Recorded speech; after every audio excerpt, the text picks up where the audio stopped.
Hello students, आज हम exercise 13.3 करेंगे। 13.3 में फर्स्ट क्वेश्चन में आपको दिया है कि एक गोला है जिसकी त्रिज्या 4.2 सेंटीमीटर है। उसको पिघलाकर हमने क्या बनाना है, 6 सेंटीमीटर त्रिज्या वाला एक बेलन बनाना है। तो आप बेलन की ऊंचाई बताइए। आपने एक बात याद रखनी है, जब भी हम किसी एक चीज़ को पिघलाकर दूसरी चीज़ बनाते हैं तो दोनों का आयतन बराबर रहता है, क्योंकि धातु वही लगी होती है। ठीक है, तो अब धातु के गोले की त्रिज्या क्या दी है, 4.2। आयतन निकालो। गोले का आयतन का क्या फार्मूला है, 4/3 पाई आर क्यूब। पाई की वैल्यू हमने नहीं भरी क्योंकि बेलन में भी पाई आता है तो ये कट जाएगा। आर क्या था, 4.2, उसका क्यूब यानी 3 बार हमने उसको लगा लिया। बेलन की त्रिज्या कितनी दी है, 6 सेंटीमीटर। बेलन की ऊंचाई आपको निकालनी है तो हम मान लेते हैं ये h सेंटीमीटर है। अब बेलन का आयतन क्या हो गया, पाई आर स्क्वायर h। अब क्योंकि इसको पिघलाकर ये बनाया है तो इसका मतलब दोनों का आयतन इक्वल है। धातु के गोले का आयतन इक्वल टू बेलन का आयतन, दोनों को इक्वल लिया। पाई पाई कैंसिल हो गए, ये वाले 6 उल्टे किए तो ये इधर आके 1/6 हो गए, और यहाँ से हमने क्या निकाल लिया, h निकाल लिया। ये आपकी आ गई बेलन की ऊंचाई। अब क्वेश्चन नंबर 2 है। क्वेश्चन नंबर 2 में है कि आपके पास 3 गोले हैं, तीनों की त्रिज्या है 6, 8 और 10 सेंटीमीटर। इनको पिघलाकर हमने इकट्ठा कर लिया और धातु को और पूरी धातु से एक बड़ा गोला बना लिया। तो उस बड़े गोले की त्रिज्या ज्ञात कीजिए। अब फिर वही बात, तीनों गोलों का आयतन प्लस करोगे तो बड़े गोले का आयतन बनेगा। अब पहले गोले की त्रिज्या हमने R1 ले ली, दूसरे की R2 ले ली, तीसरे की R3 ले ली, और जो बड़ा गोला हमने तीनों को मिलाकर बनाना है उसकी त्रिज्या हमने R सेंटीमीटर कैपिटल R ले ली। अब बड़े गोले का आयतन क्या होगा, पहले गोले का आयतन प्लस दूसरे गोले का आयतन प्लस तीसरे गोले का आयतन। फार्मूला लगाओ, गोला है हर जगह, 4/3 पाई आर क्यूब लगेगा। यहाँ कैपिटल R, यहाँ R1, यहाँ R2, यहाँ R3। अब इसमें से 4/3 पाई कॉमन निकालेंगे तो वो इससे कैंसिल हो जाएगा। आपके पास आ जाएगा R cube is equal to R1 cube plus R2 cube plus R3 cube. R1, R2, R3 की वैल्यू सब्स्टिट्यूट करेंगे, इसके गुणनखंड बनाएंगे। अब क्यूब है तो 3 के वो इकट्ठे करने होते हैं, यहाँ ये 3 बार, ये 3 बार, ये 3 बार, यानी इसका क्यूब हो गया। क्यूब और क्यूब कैंसिल, आर आ गया 12, यानी बड़े गोले की त्रिज्या हो गई 12 सेंटीमीटर। तीसरा क्वेश्चन है आपका कि आपके पास क्या है, व्यास 7 सेंटीमीटर वाला एक कुआं है जो 20 मीटर गहरा खोदा जाता है, और इससे जो मिट्टी निकलती है उसे एक चबूतरा क्या होता है, हम बैठने के लिए, आपने कभी देखा होगा पीपल के पेड़ के आसपास या कहीं गांव वगैरह में होते हैं बैठने के लिए जो जगह बनाई जाती है। तो अगर इस चबूतरे की लंबाई और चौड़ाई आपको पता है तो इसकी ऊंचाई कितनी होनी चाहिए। इसमें हम सबसे पहले क्या करेंगे, कुएं का व्यास लेंगे, फिर कुएं की त्रिज्या कैसे निकालते हैं, व्यास का हाफ 7 है तो 7/2। कुएं की ऊंचाई कितनी दी है, 20 मीटर। सबको पता है कुआं किस आकार का होता है, कुआं होता है बेलन के आकार का। तो कुएं से निकली मिट्टी का आयतन निकालने के लिए आप बेलन का फार्मूला लगाओगे, पाई आर स्क्वायर h। इसमें r और h की वैल्यू सब्स्टिट्यूट करोगे तो ये आ गया कुएं से निकली मिट्टी का आयतन। इस मिट्टी को आपने कहाँ फैलाना है, एक चबूतरे पर। चबूतरे की लंबाई आपको पता है, चौड़ाई आपको पता है, ये दोनों चीज़ें दी हैं, बट ऊंचाई आपने निकालनी है। तो ऊंचाई क्या ले लोगे, h मीटर। चबूतरा क्या है, घनाभ के आकार का है, तो उसका आयतन क्या होगा, लंबाई गुना चौड़ाई गुना ऊंचाई। लंबाई और चौड़ाई आपको पता है, वो लिख लो, और ऊंचाई को h ही रहने दो। तो चबूतरे का आयतन बराबर है मिट्टी का आयतन। चबूतरे का आयतन ये था, मिट्टी का ये था। यहाँ से हम क्या करेंगे, इन दोनों को नीचे लाएंगे और h की वैल्यू निकाल लेंगे, तो चबूतरे की ऊंचाई निकल आएगी। ऐसे ही फोर्थ क्वेश्चन मिलता जुलता है, बट फोर्थ क्वेश्चन में वो फिर शुरू तो वही है कि एक कुआं है, कुएं की त्रिज्या निकाली, हमने व्यास दिया था, कुएं की ऊंचाई भी हमें पता है, कुएं से निकली मिट्टी का आयतन। यहाँ तक तो पिछले क्वेश्चन की तरह ये सेम है, बट अब उसमें क्या था, एक चबूतरा बनाया था जो घनाभ के आकार का है। इसमें क्या करना है हमने कि ये मान लो कुआं है, कुआं अब अंदर से खुला होगा, ये अंदर से खुला रहेगा, कुएं के आसपास ही आपने चबूतरा बनाना है। बांध कहती हैं उसे, कुएं के आसपास ही बनाना है, तो वो बीच में से खाली रहेगा। तो आपने क्या करना है, बांध का क्षेत्रफल निकालने के लिए क्या करना है, पहले तो ये पूरे का, यहाँ से लेकर पूरे का क्षेत्रफल निकालना है, माइनस कर देना है इस वाले वृत्त का, क्योंकि यहाँ तो हम मिट्टी नहीं लगा सकते ना, ये तो कुआं है। तो अब बड़े वाले वृत्त का क्षेत्रफल माइनस छोटे वाले वृत्त का क्षेत्रफल, इसको हम सॉल्व कर लेंगे। तो सॉल्व करने के बाद आ गया 88 मीटर क्यूब, ये आ गया बांध का क्षेत्रफल। अब इस बांध की ऊंचाई क्या होगी, इसका फार्मूला क्या है, ऊपर आएगा मिट्टी का आयतन, जो कुल मिट्टी आपने फैलानी है, नीचे आएगा बांध का क्षेत्रफल। मिट्टी का आयतन क्या आया था, 99, और बांध का क्षेत्रफल आया था 8 ये क्षेत्रफल है, इसमें वर्ग आएगा। तो दोनों को डिवाइड किया तो इतने मीटर बांध की ऊंचाई आ गई। क्वेश्चन नंबर 5 है आपका कि आपके पास है व्यास 12 सेंटीमीटर और ऊंचाई 15 सेंटीमीटर वाले एक लंब वृत्तीय बेलन के आकार का बर्तन, ये आइसक्रीम से भरा हुआ है। आपने देखा होगा शॉप्स पे जो आइसक्रीम आप कोन में डाल के खाते हो वो बेलन के बर्तन में ही होती है, उसको फिर वो डाल के देते हैं आपको कोन में जब अगर आपको लेनी होती है। तो यही वो कह रहे हैं कि हमने उस बेलन वाले बर्तन की आइसक्रीम कोन्स में भरनी है। अब कोन में क्या है, सिर्फ कोन तक तो नहीं भरते, ऊपर एक अर्धवृत्त भी लगा के देते हैं, अगर आपको याद हो गोला, ठीक है। तो अब वो कितने आइसक्रीम के कोन भरे जा सकते हैं, इतनी आइसक्रीम से। अब आपने क्या है, माना बेलनाकार बर्तन का व्यास, बेलनाकार बर्तन का व्यास ये दिया है, त्रिज्या निकाल लो 2 से डिवाइड करके, और बर्तन की ऊंचाई भी आपको दी है 15 सेंटीमीटर। बर्तन बेलन के आकार का है तो फार्मूला क्या होगा, πr²h। इसकी वैल्यूज़ भर के मैंने ऐसे ही छोड़ दिया, मल्टीप्लाई नहीं की क्योंकि अभी कट जाएंगे सारे। अब इनको भरना कहाँ है, शंकु में। शंकु की ऊंचाई आपको दी है, शंकु का व्यास दिया है, हमने शंकु की त्रिज्या निकाली।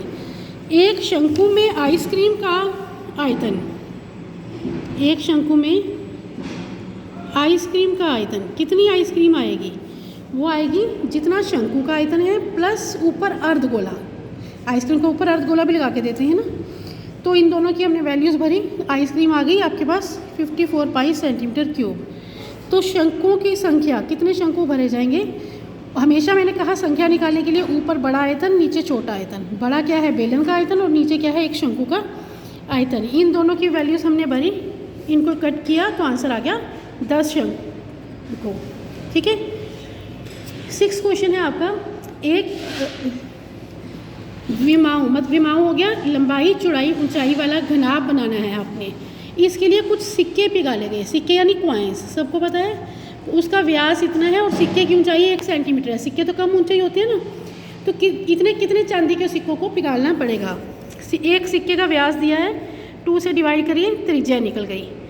सिक्के की मोटाई यानी h, ऊंचाई हो गई वो आपकी h हो गई 2 मिलीमीटर। कितनी दी है आपको, 2 मिलीमीटर। मिलीमीटर को सेंटीमीटर में चेंज करने के लिए 10 से डिवाइड करिए, 1/5 सेंटीमीटर आ गया। सिक्का किस आकार का होता है, बेलन का, चाहे उसकी ऊंचाई बहुत कम होती है बट वो बेलन के आकार का होता है। तो इसलिए सिक्के के आयतन में बेलन का फार्मूला लगेगा, और ये निकल गया एक सिक्के का आयतन। घनाभ का आयतन लंबाई गुना चौड़ाई गुना ऊंचाई, वो ये आ गया। सिक्कों की संख्या निकालनी है तो फिर वही बड़ा आयतन ऊपर छोटा आयतन नीचे, दोनों को डिवाइड करेंगे और कट करके आपका आंसर आ जाएगा 400 सिक्के। 7वां क्वेश्चन है आपका, 32 सेंटीमीटर ऊंची और त्रिज्या 18 सेंटीमीटर वाली, वो कह रहे हैं एक बाल्टी है, ये बाल्टी बेलन के आकार की है, इसमें रेत भरी है। ये रेत आपने उल्टी करके क्या करना है, ज़मीन पर एक ढेरी लगा देनी है शंकु के आकार की। शंकु के आकार की इस ढेरी की ऊंचाई 24 सेंटीमीटर है, तो त्रिज्या और तिर्यक ऊंचाई बताइए। पहले बाल्टी की ऊंचाई क्या दी है आपको, 32 सेंटीमीटर, त्रिज्या क्या दी है 18 सेंटीमीटर। बेलनाकार बाल्टी है तो आयतन निकालिए, क्या आ जाएगा πr²h। तो आप पाई ऐसे ही रहने दीजिए, r की वैल्यू सब्स्टिट्यूट कीजिए, h की कीजिए, इसको ऐसे छोड़ दीजिए। अब जो ढेरी बनाई वो शंकु के आकार की है, तो उसकी ऊंचाई हम कैपिटल H ले लेते हैं, वो दी है 24 सेंटीमीटर। त्रिज्या कैपिटल R ले लो, वो आपने निकालनी है। शंकु का आयतन क्या होता है, 1/3 πr²h। अब r आपको इसका पता नहीं है, h आपको पता था, आप सब्स्टिट्यूट कर दो, तो ये आ गया शंकुआकार ढेरी का आयतन। अब क्योंकि हमने बाल्टी वाली ही रेत पलटी थी, तो इन दोनों के आयतन आपस में क्या होंगे, बराबर होंगे। इन दोनों को बराबर लेकर यहाँ से हम क्या करेंगे, कैपिटल R निकाल लेंगे। कैपिटल R क्या था, शंकुआकार ढेरी की त्रिज्या। शंकुआकार ढेरी की त्रिज्या निकल गई। अब वो कह रहे हैं इसकी तिर्यक ऊंचाई निकालो। तिर्यक ऊंचाई निकालने का क्या फार्मूला मैंने आपको बताया है, वर्गमूल r² + h²। ध्यान रहे यहाँ पर कौन सा r लगाना है और कौन सा h लगाना है। जो शंकु की ऊंचाई और शंकु की त्रिज्या है, बेलन वाला मत लगा देना, ठीक है। इन दोनों को बना दिया हमने, तो ये आ गया। जब हमने इसके गुणनखंड किए तो ये 2 बार है, ये 2 बार है, ये 2 बार है, ये बाहर आ गए, बट 13 अकेला है इसलिए वो अंदर रहेगा। ये आपका आ गया शंकुआकार ढेरी की तिर्यक ऊंचाई। 8वां क्वेश्चन है, एक 6 मीटर चौड़ी और इतनी गहरी एक नहर है जिसमें पानी 10 किलोमीटर की चाल से बह रहा है। 10 किलोमीटर प्रति घंटा का मतलब है 1 घंटे में पानी बहता है 10 किलोमीटर की दूरी तक, ठीक है। तो हमने इस पानी से सिंचाई करनी है एक खेत की। वो खेत में पानी 8 सेंटीमीटर ऊंचा होना चाहिए। तो खेत का क्षेत्रफल कितना है, यानी लंबाई गुना चौड़ाई कितनी है। 1 घंटे में नहर की लंबाई कितनी दी है, 10 किलोमीटर, क्योंकि पानी 10 किलोमीटर तक जाता है। 10 किलोमीटर को मीटर में बदलने के लिए 1000 से मल्टीप्लाई कर लो, क्योंकि बाकी सारा क्वेश्चन मीटर में दिया है, इसलिए हम इस किलोमीटर को भी मीटर में चेंज करेंगे। नहर की चौड़ाई पता है, नहर की ऊंचाई पता है।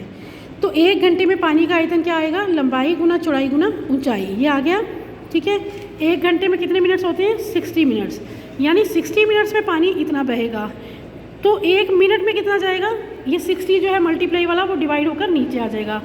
वो कह रहे हैं आधा घंटा, आधा घंटा यानी 30 मिनट। तो 30 मिनट में 30 से मल्टीप्लाई कर लीजिए, इतने घन मीटर पानी जो है वो नहर में जाएगा। ठीक है, अब सिंचाई के लिए जो पानी की ऊंचाई है वो 8 सेंटीमीटर है, इसको भी मीटर में बदलो। सारे क्वेश्चन में एक ही यूनिट रहना चाहिए, हमने सब जगह मीटर कर लिया। इसको मीटर में करने के लिए 100 से डिवाइड करेंगे हम। तो पानी का आयतन क्या आएगा, लंबाई गुना चौड़ाई गुना ऊंचाई।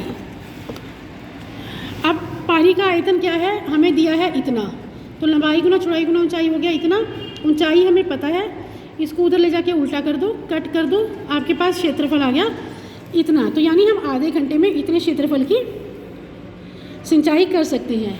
इस एक्सरसाइज का लास्ट क्वेश्चन है, एक किसान, इससे मिलता जुलता ही है, अपने खेत में 10 मीटर व्यास वाली और 2 मीटर गहरी एक बेलनाकार टंकी की आंतरिक व्यास 20 सेंटीमीटर वाली पाइप द्वारा एक नहर से जोड़ता है। यदि पाइप में 3 किलोमीटर प्रति घंटा, यानी अब 1 घंटे में वो कितना पानी बह रहा है, 3 किलोमीटर, तो कितने समय बाद टंकी जो है वो पूरी भर जाएगी। टंकी का व्यास लिखिए, त्रिज्या निकालिए 2 से डिवाइड करके, ऊंचाई दी है आपको। तो टंकी में भरे जा सकने वाले पानी का आयतन, कितना पानी भरा जाएगा, πr²h, यानी इतने घन मीटर पानी जो है वो टंकी में आता है। तो जिस पाइप से पानी भरा जा रहा है उसका व्यास, उसकी त्रिज्या सेंटीमीटर में आई, इसको मीटर में चेंज कीजिए, क्योंकि ऊपर सारा क्वेश्चन मीटर में है। 100 से डिवाइड कर लीजिए, ये आ गया 0.1 मीटर। 1 घंटे में पाइप में कितना पानी बहता है, 3 किलोमीटर। किलोमीटर को मीटर में बदलिए, 1000 से डिवाइड कर मल्टीप्लाई कर लीजिए, 3000 मीटर आ गया। तो 1 घंटे में पाइप से बहने वाले पानी का आयतन, क्योंकि पाइप भी बेलनाकार है तो उसमें भी फार्मूला πr² रहेगा, बट इसकी त्रिज्या ये है, ध्यान रहे, और इसकी लंबाई ये है। तो ये आ गया इतना। ठीक है, टंकी में आपको कितना पानी भरना है, इतना, और एक पाइप में 1 घंटे में कितना पानी जाता है, इतना। टंकी के भरने में लगने वाला समय, ऊपर टंकी का आयतन, नीचे 1 घंटे में बहने वाले पानी का आयतन, ये आ गया 5/3 आवर्स। ये बटे में आ रहा है तो इसको हम मिनट में चेंज करेंगे। 1 आवर में 60 मिनट्स होते हैं, वो लगा देंगे तो आंसर आ जाएगा 100 मिनट्स। आंसर 5 2 जा 100 मिनट्स। ठीक है, तो यहाँ पर आपकी ये वाली एक्सरसाइज कंप्लीट हो गई। 13.4 एक्सरसाइज जो है वो इस साल डिलीट हो गई है। इसके साथ ही आपका ये वाला चैप्टर कंप्लीट हो गया है।